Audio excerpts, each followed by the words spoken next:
Steve Go with the Business Development Center at ODU as part of the Virginia Workforce Innovation Entrepreneurship Center program. I'm here with Miss Lisa Smith, and here I'm going to read this so I don't get it wrong. The name of the company is Coaching Center for Mind Training and Success. Did I get that correct? Yes, technically there's a V in front of it, but Well, try it. Tell it again. What is it? the Coaching Center for Mind Training and Success. The Coaching Center for Mind Training and Success. And if we say it a third time, then we've done the memory. But share with me, what is it all about? What's your company about? So I started the company, I don't know, about 26 years ago, part-time. And it started off as a hypnotherapy practice. After many years, I incorporated in coaching and other techniques, EFT, NLP, and now positive intelligence. So it's basically utilizing and teaching neurocognitive approaches to behavior change, resilience, and peak performance. Oh, when you say neurocognitive, yes, I think I know what that is.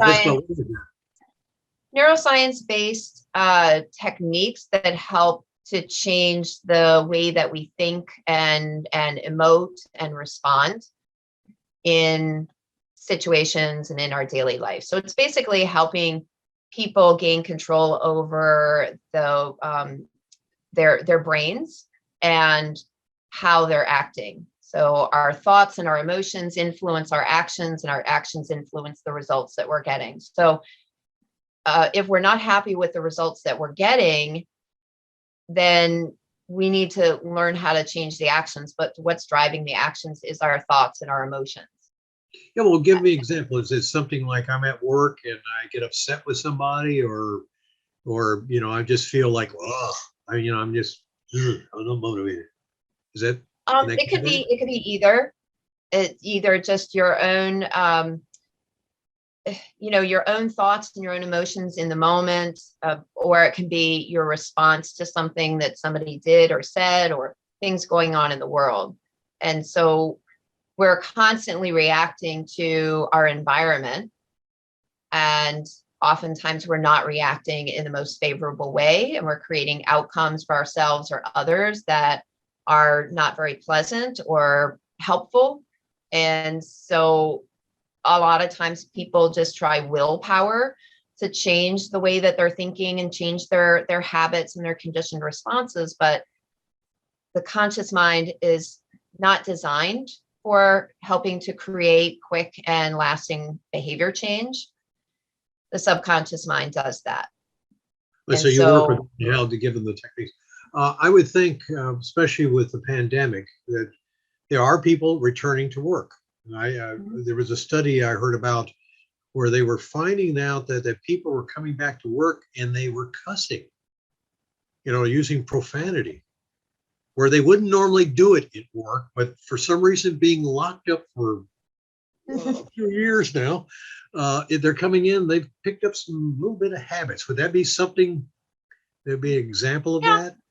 That's an example, but it's not necessarily just the habit that they've gotten into because they haven't had to be in more social environment and moderating those things, but especially because of the pandemic, people have had a lot of pent up emotions, and they don't know how to express or resolve those emotions effectively. So when we stuff emotions, they end up coming out in unwarranted ways or unexpected ways. And so a lot of what I do with people is help them to identify unresolved or stuck emotions and resolve them, release them, so that they're not causing the unintended emotional disruptions. Yeah, do you find that when you're working with clients, it becomes very personalized for that individual, or is there some common things across the board? Yeah, there's common things, but everybody's an individual as well. So So that's where the coaching element comes into the work that I do, knowing how to ask the right questions to elicit the right information so that I know how to guide the person in their thinking, to ask some questions that will help to redirect their thinking, give them different perspectives, help to tap into their own intuitive guidance. And then oftentimes incorporating these neurocognitive techniques that help to get to the subconscious programming that's causing the disruption or the unwanted behavior, and basically changing the program. So it's sometimes I refer to this as being like a computer programmer for the human brain. I'm trained in the code of the brain, what we've understood through neuroscience and neurocognitive research of how the brain works, and utilizing some of these tools that work with how we know the brain works, so that we can find the bad code, replace it with better code. We can upgrade the old outdated operating system, because oftentimes we're operating as adults from childhood programming, and so it needs to be updated. Find the viruses, the kind of things that get in our head that cause us to not be assessing information effectively, et cetera. So I use these techniques with my clients, like I mentioned, the hypnosis, NLP, which is neuro-linguistic programming, emotional freedom techniques, and positive intelligence, and then teach them how to use a lot of these tools for themselves to change that programming at that deeper level, so that the change happens more quickly and more permanently. So how's it been going for you as a company? Yeah, awesome. Obviously COVID had a blip. So, it was a little bit challenging. I thankfully I had already been working with clients virtually. The majority of my clients did come to my office here in Virginia Beach, but I did work with clients either some or all of their sessions virtually. So I was already set up to be able to do that. It was mostly by phone though, because not many people, really knew how to use Zoom. But when the lockdowns happened, I was able to transition everybody to virtual, and people were having to learn Zoom, on the job, or they had to learn it in order to communicate with their family and stay in touch. So most people know how to use Zoom now, or other things like Google Meet. And so I was able to have the visual aspect, which I really enjoyed, versus just over the phone. I think the challenge more so was the marketing, because I was so used to doing marketing, in person, like through events, speaking at organizations or clubs to their members, or hosting my own live in-person events out in the community to share some of this information, educate people. So I had to try to market online, convert some of my events from in person to virtual. And a lot of them just didn't have the same connection with me being there, present with them, and being able to walk through the audience and connect on that better level. So there were some challenges there with trying to do all my marketing online, and continuing with the networking, doing networking online as well through things like the Zoom. Now, if you, looking back, again, this could be due to the pandemic or when you started your company, is there, if you were going to give some advice to anybody starting up any kind of a business or even something in your field, what would you have done differently? What would you recommend them not to do, or say, try this, don't go down that path? Is there anything, little tidbit of it? Yeah, so I'll approach that in two different ways. First would be in general, and then first would be like my own experience, and then second would be kind of in general what I tell my clients, because I've worked with a lot of business clients as well, business owners and entrepreneurs. For me, what I would have done differently would be really hone in more on the online marketing. The majority of my clients are still local, but in order to be able to help more people and grow my business beyond the local level, being able to do that online marketing is really important. So don't, if you are heavily reliant upon in-person networking or marketing in some way, even it out, right? Don't have just your in-person, because look, we couldn't have predicted a pandemic, but there might be other situations where, we're going to be needing to do some online marketing as well. And so it's kind of like that saying, don't put all your eggs in one basket. Same thing with your marketing, right? Because one marketing avenue might work for you great for a while, but eventually something might change, and things are constantly happening in marketing that changes, the direction that we need to go, or the ways that we're incorporating for the networking and marketing.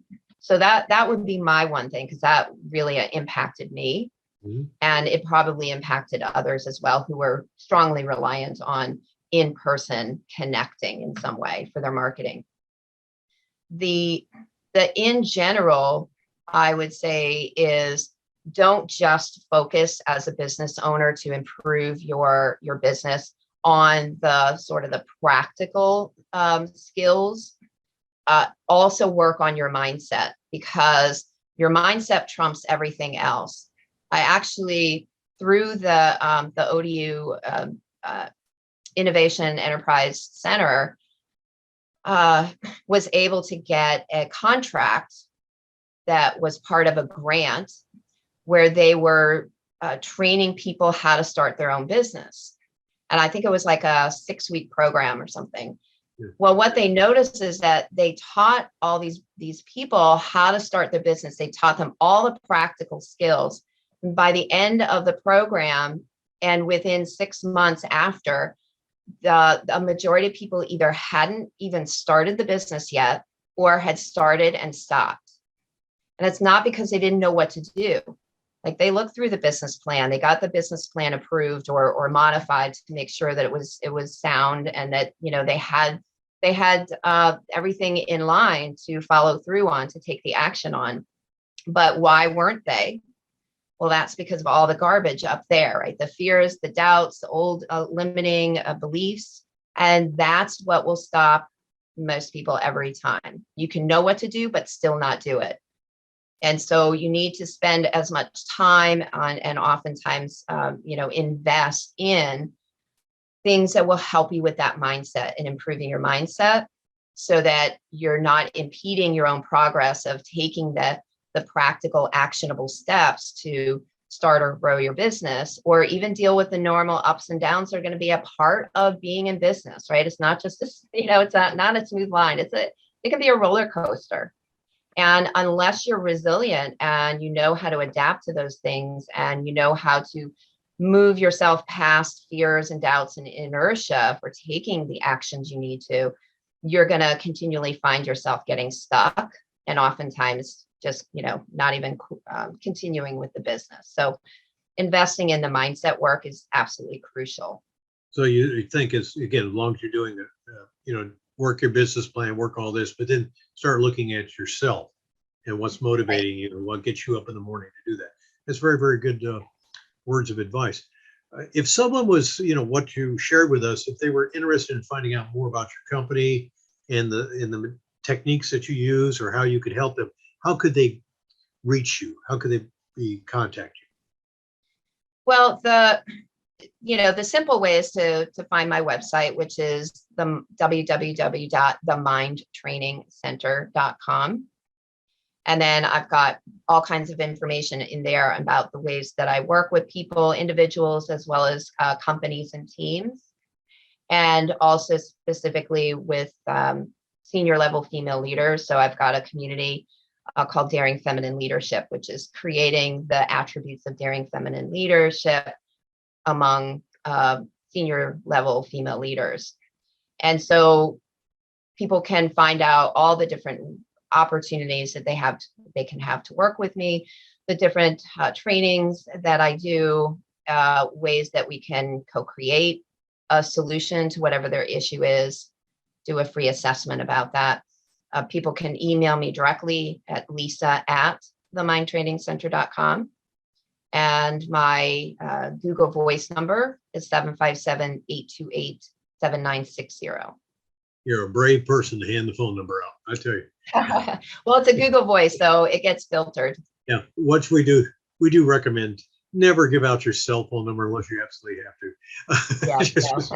No, oh, you can always snip the Google Voice, and if for an extra charge, you can get an 800 Google Voice. But anyway, no advertising for Google there. Well, let's see. I understand before we leave here, you have some sort of an offer or something that you're going to give out, or something like that. What was that? Right. So as I was mentioning, it's just as important to work on the mindset as the practical skills in your business. And there's oftentimes we have inner saboteurs that hold us back. And so if you would like to learn what your inner saboteur style is, because we've got different sort of persona styles with ways we sabotage ourselves, I have a really great quiz where you can find out what your saboteur style is and a little description about how that style operates for you, what kinds of things you'll likely find yourself doing or not doing as a result of that kind of style, like being a controller or a pleaser or a stickler, perfectionist, and then some ideas about how you can start to change that. So there's the quiz. The link for the quiz is the bit.ly/SAB or PQ-SAB for saboteurs. Yeah, and I know if somebody listening to this is going to remember that right off the top of the head. What I will do is I'll edit that in for people so they can stop the tape at this moment and look at it. Because if not, they'll be going back and forth. What did she say? Exactly. We'll get that. I'll put that in for you. But again, thank you so much for taking the time to chat with us. And we wish everyone a very successful recovery from this pandemic and, launching into I hate to say a brave new world, but it's a different time. It's a different time right now. But again, thank you for joining us for On the Road with the Business Development Center at ODU. Thanks, Steve.